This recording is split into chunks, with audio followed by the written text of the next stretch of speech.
I don't know, I said, the beginnings of a disbelieving grin on my face. God's mercy, a miracle, a nice, bloody train accident. Lily. You shouldn't say such things. I grinned at her. Why? What's wrong with God's mercy? You know what I mean. Stop teasing me. Why, when it's such tremendous fun. I sprang up from my seat and did a little twirl around the room, more graceful than I had ever done in a ballroom. Can it be that I am free? What joy is this? What wondrous joy? Ella let out a little laugh. Dear me, Lil, I had no idea you were so poetic. I'm not when I'm sane, at least. But tonight I feel a mad happiness coming over me. Is this just a dream, or is he really not here? It's 100% real. Really, you promise? I do, Lil, I do. Quickly, I went to her and knelt in front of her, grasping her delicate hands. Do you think he's gone for good? Do you think it's possible I might be free of him? She shrugged, still laughing. How should I know? Or maybe he's just been detained somewhere this once, I fretted. Maybe he'll show up here tomorrow morning, just as obnoxious as ever. Maybe, Ella admitted. You're not helping. You're supposed to soothe and encourage me. You're my sister, after all. Or maybe not, she hurriedly added. He's in the army, after all. Maybe he's been stationed in some colony. Gibraltar, maybe. Gibraltar, why so near? Why not the Caribbean? Or better yet, India. Somewhere in the jungle where he can get eaten by tigers. We started to giggle like little girls. We couldn't help it. I don't know what has happened, Ella said finally, when we had control of ourselves again. But although I definitely wish him no harm, I wish he's out of your life forever. She encircled me in her slender arms and hugged me. Then you can maybe find true love and happiness. Love, me. Of course, with that young man of yours you told me of. Oh, yes, of course, with him. I had nearly forgotten how much I am in love, sorry. That night, I went to bed exhausted with happiness, still wondering what could possibly have happened to Lieutenant Ellingham. To some extent, I was also afraid. Was it unreasonable to hope he was gone for good? Would he return and try to catch me in the eternal trap of matrimony? And finally, the most intriguing question, why had he vanished at all? Was it an accident, a miracle, or had someone done this? What, or who, could have that much power? After a while I stopped my useless wondering and, as my mind drifted closer to sleep, the worries over Lieutenant Ellingham fell away, and unconscious thoughts drifted to the forefront of my mind. Thoughts of another man who had been there all along, hidden beneath the surface. You were lovely. He had said that, hadn't he? It hadn't just been my imagination. My eyes fell closed, and I began to dream of showers. I had no idea bathroom appliances could be that interesting. Asterisk tilde asterisk tilde asterisk asterisk tilde asterisk tilde asterisk. Neither the next morning nor the next few days after that did Lieutenant Ellingham put in an appearance. He did not write, he did not send a message through a friend, he did nothing. It was as though he had vanished from the face of the earth. Lucky Earth. In my opinion, her face was a lot prettier now. I was still worrying about what exactly had happened to him, and especially if it was something from which he would return alive and in one piece. But with time, my worry eased. You can't worry too much about problems that apparently have disappeared by themselves when you have ones to deal with that are still very much present. And I had one of those every single day of the week from 8 o'clock onwards. If I had thought Mr. Ambrose had been demanding and short with me before, he was reaching new heights now. He was pressuring me so hard, I was almost surprised I wasn't squashed and turned into lily puree. From having me bring him single files, he went to have me bring him entire boxes, and let me tell you, those are heavy. Did he have any helpful suggestions? Oh yes. Mr. Linton, start working on your musculature so you can carry several boxes at once. That would be far less time consuming. Mr. Linton, walk faster. Mr. Linton, learn to open doors more quickly. Mr. Linton, I'm not paying you for tardiness. Get a move on. I was absolutely sure now that me hearing him call me lovely had been my imagination. Maybe he had said puffy. That seemed a far more likely explanation. As time went by, I noticed that all the files I carried into his office dated from the same year as the one that had been hidden in his safe. Slowly I realized, he was reading up on something. Preparing. Had Simmons spilled the beans yet? Or the potatoes or artichokes, whatever secret vegetables he was hiding from Mr. Ambrose. Finally, I resolved to ask him about it. In person. This was actually possible now. The file boxes being too thick to be shoved under a closed door, the connecting door between his and my office was open all the time now. I knocked. Yes, what do you want? The customary friendly greeting. Oh, what a joy it was to have a kind and warm-hearted employer. I entered. Mr. Ambrose, I was just wondering. He listened to my question and took his watch out as he did so. When I was finished, he stated. You have just wasted 31 seconds of my valuable time with unnecessary speech, Mr. Linton. Simmons has divulged nothing yet. Now bring me the file box I asked for. But what's the sense in keeping to question Simmons? I persisted. It's been days since the theft. Whoever has it must long have made use of the information it contained. Which you still haven't deigned to share with me. Mr. Ambrose's dark eyes flashed menacingly. Do you think I am a half-wit, Mr. Linton? I'm sure they would have made use of it, if they could. However, the information is heavily encrypted. We have some time left yet. Encrypted? You mean, you invented your own secret language? It is normally referred to as a code by specialists of cryptology, but yes, a secret language, if you wish to put it that way. I looked down on the files at the desk. Do you do this for all your papers? I asked, knowing the answer. No, the file was a special case. Now get me the file box I want, Mr. Ambrose. It shouldn't be possible for a man to narrow his eyes while not moving one muscle in his face, but somehow Mr. Ambrose managed it. I notice you're still here, Mr. Linton. Yes, sir. I told you to go. I know, sir. I stayed anyway. Swallowing, I tried to gather my courage. What is in the stolen file? What have they taken from you? His eyes flashed again. They looked more like the sea than ever. But if before they had been stormy, now there was a thunderstorm in progress. I already told you that you will never know. I do not appreciate my time being wasted with unnecessary questions. Why won't you tell me? It may surprise you to hear this, Mr. Linton, but as your employer, I am in charge, and you have to do what I say. So if I do not wish to tell you something, I am perfectly well within my rights. Your incessant questions are wasting valuable time. I gave him my most charming smile. Then why not just tell me anyway? It would mean I'd never have to waste your time again. There were a few moments of silence. Nobody could be silent like Mr. Ambrose. His silence invaded your ears and pressed on your mind, making you wish for a single word to relieve you of the freezing, cold emptiness. Because, he finally said, his voice lower than usual, your life has been put in danger enough already. My breath hitched. What did he mean? He couldn't mean what I thought he meant, could he? He couldn't mean that to get that piece of paper, somebody might try to kill me. And the more important question, why the heck would he care if they did? And, he added in a more usual, cool tone of voice, because my last secretary sold this secret to my enemies. Something I wish not to happen again. I have plenty of enemies left. Indignation rose up in me. Do you honestly dare to suggest that I might betray you like that? He pondered the question for a moment. Yes, he finally decided, nodding dispassionately. Everyone has his price. I would never betray you, I said with a bit more force than was strictly necessary. He looked at me intently for a moment, then quickly looked down at the papers on his desk. Bring me the file box I asked for, Mr. Linton. I didn't move. When Simmons gives up his information, I began. I will inform you, he cut me off. Go get the file box, Mr. Linton. Now, ouch, what crawled up his derriere and died? I quickly cut off that line of thinking because it made me think about his derriere, and that wasn't a place I wanted my thoughts to go after the disturbing dreams I'd had last night. Liar, a little voice in the back of my brain cackled. I'm not lying, I assured myself. I have no interest in Mr. Ambrose's derriere. None whatsoever. Quickly, I hurried off to fetch the aforementioned box. And then the next, and for the entire rest of the day, I managed to keep my thoughts off Mr. Ambrose's rather nice-looking behind. Yes, I did. And how were things at home? Well, my aunt was pretty miffed about Lieutenant Ellingham's disappearance but was consoled by Sir Philip's frequent evening visits. They became so frequent, in fact, that Ella missed several rendezvous with Edmund and became increasingly agitated. She didn't even notice my frequent absence from the house while I was at work. My friends did, of course. Since our last day out in the park, a considerable time had passed, and they were wondering how it could be that I had so little time on my hands these days, until Ella let slip that I had a secret lover. Then they laughed themselves silly. Thanks so much, my dear little sister. Where is the nearest butcher knife for sibling dismemberment? Asterisk tilde asterisk tilde asterisk asterisk tilde asterisk tilde asterisk. Mr. Linton. Yes, sir, I panted. The files are coming. I burst through the door and let the boxes of files drop onto his desk. Almost acceptable pace, Mr. Linton, he said, sounding quite close to not disapproving and frozen. Almost. Thank you so much for the compliment, sir, I huffed, clutching my sides with a grimace. Bring me that file from over there, will you? Luckily, the file from over there was not a gargantuan monster with enough weight to break my back, but a rather slim file in a black folder. It wasn't numbered like the other files, but said in bold white lettering, LE from LL Waste Disposal. I walked over to get it and hand it to Mr. Ambrose. You seem no longer as distracted as the other day, came his voice from behind me. Well, I have less dead weight to carry around, I answered, distractedly. I was still focused on the black file. Waste disposal. I didn't know that belonged to the businesses Mr. Ambrose was conducting. Strange. By now, I thought I had seen something of everything he did. Do you remember the man I told you of the other day? The one who wanted to marry me. He's gone. Poof. Vanished into thin air. Indeed.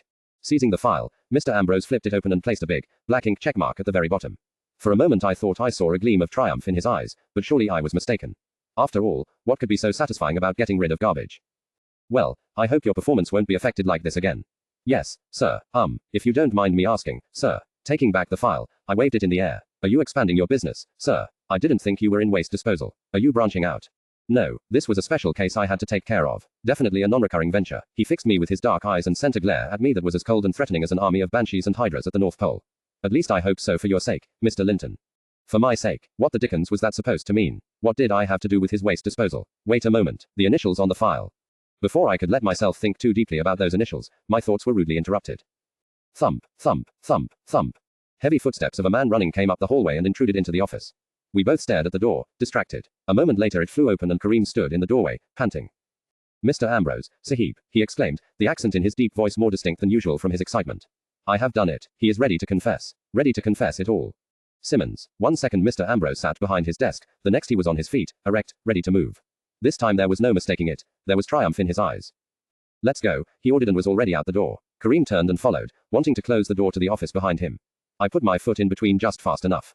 Excuse me, you seem to have forgotten me, I said, sweetly. The bearded mountain grumbled something in some foreign language. Probably, I wish I could. In Urdu or Punjabi or some other Indian language. Then he marched after Mr. Ambrose, who was already charging down the stairs. We could hear the harsh staccato of his shoes on the stone steps. Wait up. Mr. Stone looked up, surprised, as he saw Kareem stomp past him. Then his surprise doubled when I flitted by, even faster than the large Indian. I got to the staircase just before Kareem did and flashed him a charming smile. If his face hadn't already been so dark, it would have turned red like a tomato. This was just Uja cum spiff. Finally some excitement. If only that bloody man would stop. Mr. Ambrose, wait. I ran down the stairs after him and, behind me, heard the Mohammedan muttering again. I caught the word ifrit mixed in with several expressions that, in spite of the foreign language, didn't sound very complimentary. Oh well, I suppose there are worse things than being seen as a 12-foot-tall demon with fiery wings. Mr. Ambrose, sir, wait, please. Did he wait? Did he slow? Well, let me put it this way, are lions vegetarians? Probably not. It took me forever to catch up with the basted man. He wasn't running, but he seemed to have the ability to march with military speed, even down a staircase. I just caught sight of him as he stepped off the last landing and into the great hall, which was buzzing with people. I certainly hadn't expected what happened next. The effect of his arrival was earth-shattering. Everybody stopped dead and turned, standing stiff and straighter. No, they didn't just stand straighter, they stood at attention, their eyes wide. Holy moly, I whispered, gazing at the silent crowd. Mr. Ambrose stood at the edge of the hall. He stood on the same level with everyone else. Still, with their stares fixed on him like that, he seemed to tower over everybody like some Greek god on Mount Olympus who wasn't above hurling a few lightning bolts at people who didn't worship fast enough. His dark eyes met those of sallow face, whose face actually lost some yellowness, turning white at the eye contact. He gave a tiny, curt bow, and bent over his books again, back to work. He wasn't the only one. That flicker of dark eyes had been enough. Suddenly, everybody was moving again, only now they moved at double speed. And Mr. Ambrose started forward again. Blimey. I could almost feel it radiating out from him. The power, like a spider's web, that joined him to every person in this building, the ends of the web connected to his employees' brains, right to the part that was responsible for fear and obedience. Maybe, that annoying little voice inside me said, just maybe, in comparison, he hasn't worked you that hard after all. Mr. Ambrose headed straight across the hallway. He didn't need to navigate through the masses of people. Wherever he stepped, people made way for him. Not like they would for a king, forming a guard of honor or something, no. They were far too busy showing him how busy they were, working for him, making more money, to stand around doing nothing. But they never got in his way as he headed for a metal door at the other side of the huge room, marching along a line as straight as a ruler. Taking a large ring of keys out of his pocket, he opened the door, stepped inside the corridor beyond and was just about to let the door fall shut behind him when I woke up from my daze. Bloody hell, I was supposed to go with him. Wait up. He was so intent on getting to his victim and starting to squeeze information out of him that he seemed to have forgotten all about me, and Kareem, too, for that matter. But when I called, he looked up to see me dashing across the hallway. I was beside him in seconds, and after a moment's hesitation, he held the door open for me. I thought, it's only ladies who go first, I panted, not able to conceal my grin. Since when have you started acknowledging my femininity? Since I want to have the door locked behind us and am the only one with the key, he shot back. I heard Kareem come up behind me, huffing, puffing, and grumbling things in Punjabi. Now shut up and get a move on. Yes, sir, I smirked and stepped into the corridor beyond. After a few steps I stopped, for a very good reason. The corridor had no windows and no lamps. Before me lay complete and utter darkness. Well, almost complete and utter. Through the open door a few rays of sunlight shone into the corridor, but they only reached a few yards, then failed. All I could see were these few yards of cold stone floor. Mr. Ambrose, sir. I heard Kareem step into the corridor behind me, and the door slammed shut, bringing us from almost complete and utter darkness to utter complete and utter darkness. Well, that's just spiffing, I commented, turning my head from left to right, which made absolutely no difference to the blackness I saw. Now it's even easier for us to walk into walls. This corridor leads underground, Mr. Ambrose said. That makes it hard to have windows. And why should I expend money on wall lamps? Yes, why? I mean, the human skull can take a few concussions, no problem. Why should I spend money on wall lamps, when it is perfectly possible to carry one single lamp and save a lot of money for oil? A spark flared in the darkness. It caught on something and, a moment later, a yellowish light grew a few feet away from me, at about my shoulder level. It fell on Mr. Ambrose's classic features, and he jerked his head to the left, down the corridor. Come, let's go. Holding the lamp over his head, he marched ahead of us. The little light was just bright enough to shine a few feet ahead. Luckily the stone floor was as even as a ruler, or I would have stumbled and broken my foot a dozen times. Probably he polished it himself with sandpaper, to save the builder's bill. Or he just willed it to be smooth by staring at it long enough. I wouldn't put it past him. The corridor started to slope downwards into the earth, towards the cellars under Empire House. We went around several curves, and the angle downwards remained the same, yet we never came across any stairs. Why is there no staircase? I asked. Sometimes, the things we have to carry down this corridor can't walk on their own, Mr. Ambrose shot back without slowing his pace or turning his head. Can't walk on their own. Blimey, what was he talking about? Bodies, dead bodies. Anxiety washed through me once again as I thought of his threats to me, and of all the things that could happen to Simmons. Maybe I should go to the police after all. Cargo and papers, Mr. Linton, Mr. Ambrose added as if he'd read my mind. You have an overactive imagination. And you have threatened to kill me and have a man locked up in your basement, which should be the job of the police with whom the Queen of England is so kindly providing us. That doesn't exactly inspire confidence. But I didn't say that out loud. I definitely did not want to end up in the room next to Simmons. Finally we reached the end of the corridor. Under a massive brick archway, that indeed would be large enough to admit large crates of cargo, we stepped into a room I recognized. It was the room just in front of Simmons' cell. At the opposite end of the room was the solid steel door behind which Simmons was held. To my left there was another door. I recognized it as the one through which we had entered the basement last time, by the back entrance. Kareem strode determinedly towards the door, but Mr. Ambrose touched him lightly on the arm, and the huge Indian stopped in his tracks. Before we go in, tell me, how did you finally crack him? Kareem shrugged. I am sorry, Sahib, that it took me so long. It was my failure. I failed to take into account the character of the English. In what way? I asked, interested. After all, I was English. I had no idea that I shared a character trait with other English people. So far, I hadn't found a lot of common ground. The bearded mountain threw me a glare and shut his mouth. Apparently, he wasn't ready to answer any questions that came from me. In what way? Mr. Ambrose repeated my question, so now he had no choice but to answer. Kareem cleared his throat. It sounded like a volcanic explosion. A very embarrassed volcanic explosion. Well, Sahib, I threatened him with the usual European, Arabian, Indian, and even Chinese torture methods. Nothing seemed to terrify him. But that was the wrong approach. As I said, I failed to take into account the character of the English. Then it finally came to me. He cleared his throat again, and then the sneaky son of a bachelor bent down and whispered something in Mr. Ambrose's ear. And Mr. Ambrose, Mr. Immovable Stone Face Ambrose, actually lifted an eyebrow. Is that so? And did it work? Did what work? I demanded. Oh yes, Kareem said with grim relish, ignoring me completely. He is talking like a trader in the bazaar, only he does not wish to sell, but give it all for free. What did you do? I demanded. Kareem, what did you do to the poor man? This time, they both ignored me. Very well then, taking the keys from his pocket once more, Mr. Ambrose unlocked and unbolted the door. Let us see who is behind this infernal intrigue. He thrust open the door and stepped forward, into the dark. The adversary. I followed Mr. Ambrose into the dungeon, and even by the dim light of the oil lamp I spotted Simmons immediately. He was sitting on a chair in the middle of the room, his arms tied to the backrest, and over his head. I blinked, not sure I was seeing correctly in the gloom. Finally, I leaned over to Kareem. Why does he have a bucket of water with a hole in the bottom hanging over his head? I asked him out of the corner of my mouth. I do not hear your voice, Ifrit. Allah is my strength and will protect me from thee. Oh, thanks for the helpful information. Mr. Ambrose approached the thin, blond man in the chair, whose back stiffened at the sudden sound of footsteps. He hadn't seen us until then, with his head sunk on his chest and his eyes closed, but when Mr. Ambrose stepped closer, he raised his head to face his former master. Mr. Ambrose, sir. Simmons' voice was rough. It sounded like he hadn't used it for conversation in days. Drip. A drop of water fell out of the hole in the bucket and landed on Simmons' forehead. He shook himself. Could you? His voice dwindled, and he coughed. Could you please tell your servant to get rid of that bucket? It is quite annoying, having water drip onto you all the time. He didn't seem afraid anymore. I wondered why. When we had caught him, he'd been terrified. Then I abruptly realized why. What was the sense of being afraid? The worst was already behind him. He had been broken and made to confess.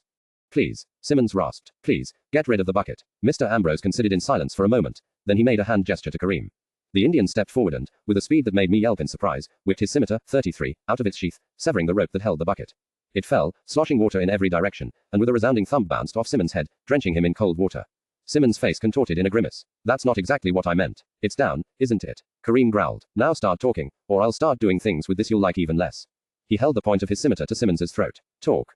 I believe Kareem has voiced my expectations very succinctly, Mr. Ambrose said, crouching down so that his dark, sea-green eyes were on a level with Simmons. Talk. What do you want me to say? Simmons asked in a voice that sounded very tired and, yes, now very afraid again, too. Looking into Mr. Ambrose's eyes obviously made him feel there might yet be worse things in store for him. I knew the feeling. When did all this start? Mr. Ambrose asked. All this, sir, I'm afraid I do not. Don't play games with me, Simmons. With me, the stakes are far too high. Simmons swallowed. I know, his former employer continued in a cold voice, that you must have been in the pay of one of my enemies for some time. They could not simply convince you to break into my private safe overnight. You are far too insecure and timid for that. So I repeat, when did this all start? 6 or 7 weeks ago, sir. I see. Mr. Ambrose didn't seem to be fazed by the information. But then, when did he ever seem fazed by anything? How did it happen? They came to my house one evening. They told me that they had a proposition for me, that they would pay much better than that miser Ambrose. Simmons almost bit his tongue off, realizing a bit too late that it might not be very wise to relate the men's exact words. I had to stuff my fist into my mouth to keep from sniggering. Kareem noticed and threw me a look that could have burned holes in solid metal. Is that what they said? Mr. Ambrose mused, his facial expression not changing a bit. Well, and did they pay much better than that miser Ambrose? Well. Let's assume from the suitcase of banknotes we found in your room that they did indeed. What did you do for them? I gave them information on your daily routine, your correspondence, on what files and papers passed through my hands, sir. At least at first, and later. Later they wanted more, sir. They wanted me to start taking things. When I refused, they started threatening they would reveal to you what I had so far done for them. Mr. Ambrose nodded. Of course, you are stupid, Simmons, do you know that? Yes, sir. Simmons lowered his eyes, but Mr. Ambrose stepped closer and with his penetrating dark gaze forced the man to look up again. These things you took, what were they? All manner of things, sir. Business letters, tables of cargo, personal letters. The silence in the room was sudden, frigid, and cut Simmons' speech off more effectively than the loudest of screams. You, whispered Mr. Ambrose in a voice I had never heard him use before, gave my personal correspondence to these men. Yes. There was a squeak of panic in Simmons' voice now. But, that's not that bad, is it? It's not like you ever read it, sir. Letters written by a woman? Mr. Ambrose inquired, ignoring the question. Letters in pink envelopes. Why yes, sir. Silence again. Then Mr. Ambrose stated, as cold as Antarctica itself. You are lucky that Kareem is the one holding the saber right now. Yes, sir. I am sorry, sir. You certainly will be. Again Simmons tried to look down, and again Mr. Ambrose held him with his dark gaze. Now tell me about the day you stole the file. Well, they told me to take it and I did. How many days did they have to work on you before you agreed? A week and a half. I didn't want to take it. I knew it was important. Mr. Ambrose's eyes narrowed infinitesimally. Simmons winced as if he'd been hit with a whip. That reaction told me more about the contents of the file than any of my wild guesses. Oh, you're right about that, Mr. Ambrose said in low voice. It's important, all right. When and how did you leave the house the night of your theft? I was just finished with work, sir. I knew you were still working on the Emerson papers in your office. I locked the door to the hallway, went into the safe and took the file. How did you know where to look for it? You had never handled that particular file. They told me it had to be in the safe, and told me the time it concerned. I knew your filing system, and so knew what to look for. I see, and your way out. That was easy. I was your private secretary. Nobody challenged me on the way out. I had the file concealed under my waistcoat, tucked into my trousers. Trust. It was a vicious growl, a sound unlike any other I had ever heard escape from my employer's throat. With surprise I saw that Mr. Ambrose had both hands clenched into tight fists. Of course, it would have to be trust that brought me down. Again, but we will change that. No more. Kareem. Yes, Sahib. The huge Mohammedan stepped forward. Talk to Warren. Have him station one of his men at the exit to my office's inner sanctum at all times. From now on, we will search everybody who comes in and everybody who leaves. Understood. It shall be as you command, Sahib. Kareem left the room. Something clicked outside, and after only a few moments he was back in the cell. How? He couldn't possibly have run up the corridor and delivered the message that quickly, could he? Then I remembered. Pneumatic tubes. Apparently, they didn't only connect Mr. Ambrose's office and mine. They had to be running through the whole building. My employer, meanwhile, had his full attention focused on his captive again. What did you do with the file next? Simmons wet his lips. He seemed to be getting more and more nervous, which I didn't understand. He had already admitted the worst. Taking the file, right. So what was there about his story that could cause him greater anxiety? I took it right away to a house in Penrose Street. Mr. Linton. It took me a few seconds to realize that Mr. Ambrose had addressed me. He was still staring fixedly at Simmons, his back to me. Yes, sir. I haven't been back in London long, and neither has Kareem. We've spent years away in the colonies. What kind of street is Penrose Street? I cleared my throat. Not a very reputable one, I believe, sir. It's one of the names that often comes up in police reports in the papers. Simmons nodded eagerly and shuddered. It was a dreadful place, full of coolies and other lowlife. I have no idea why they always wanted to meet there. I can think of only one explanation, Mr. Ambrose mused. In case you were caught or followed there, they wanted everybody to think it was low criminals with whom you were consorting. Which makes me think that the exact opposite was the case. They weren't criminals, I asked, confused. Oh, they were criminals all right, but certainly not low ones. In fact I suspect they were rather high up the food chain. Am I correct? Simmons' shudder was more than enough answer. The address. Number 12, Penrose Street, sir. What exactly happened? They gave me the money and said this was our last transaction. When I asked them why, they said that unlike the other times, this theft would not go unnoticed. They advised me to get out of the country right away. The expression on their faces. I'll never forget it. Now we come to the interesting part. Mr. Ambrose took out his cane and placed the end on Simmons' chest. I remembered, as no doubt Simmons did, that there was a sword concealed inside it. Who are those, they, you keep talking about? Who hired you to steal from me? Simmons paled. I don't know. They never gave me the names. But you do know one name, don't you? It's useless to deny it. I can see it in your face. No, I don't. I swear, I don't know anything, sir. Mr. Ambrose's head whipped sideways to glare at Kareem, and the Mohammedan retreated under the force of his cold stare. What's this? I thought you said this man was ready to confess everything. Kareem looked pretty uncomfortable. I tried not to smile, but it was kind of funny to see that mountain of a man shuffle around like a told-off schoolboy. He was, I swear to you, Sahib, he was. Mr. Ambrose turned to his captive again, scrutinizing him intently. You're scared. That's why you won't tell me. You're scared of this man whose name you won't speak. No, sir, I swear, I don't know anything. I don't. Mr. Ambrose's cane pressing against his throat cut off his words in a croak. Simmons, let me put it this way. Who are you more afraid of, this man or me? The ex-secretary opened and closed his mouth like a stranded goldfish, but nothing came out, even when Mr. Ambrose drew back his cane. Interesting. Apparently it's a tie. Simmons nodded. Well, then think of this. Mr. Ambrose leant forward and whispered, in a tone so calmly threatening it made the hair on the back of my neck and on some other more delicate place stand up. I have you in my power. He does not. Simmons slumped. All right, he moaned. All right, I'll tell you, but only under one condition. Which is? You let me go and give me a train ticket out of town. If I tell you that name, I'll need to get out of town, and my legs won't be fast enough. Mr. Ambrose didn't hesitate.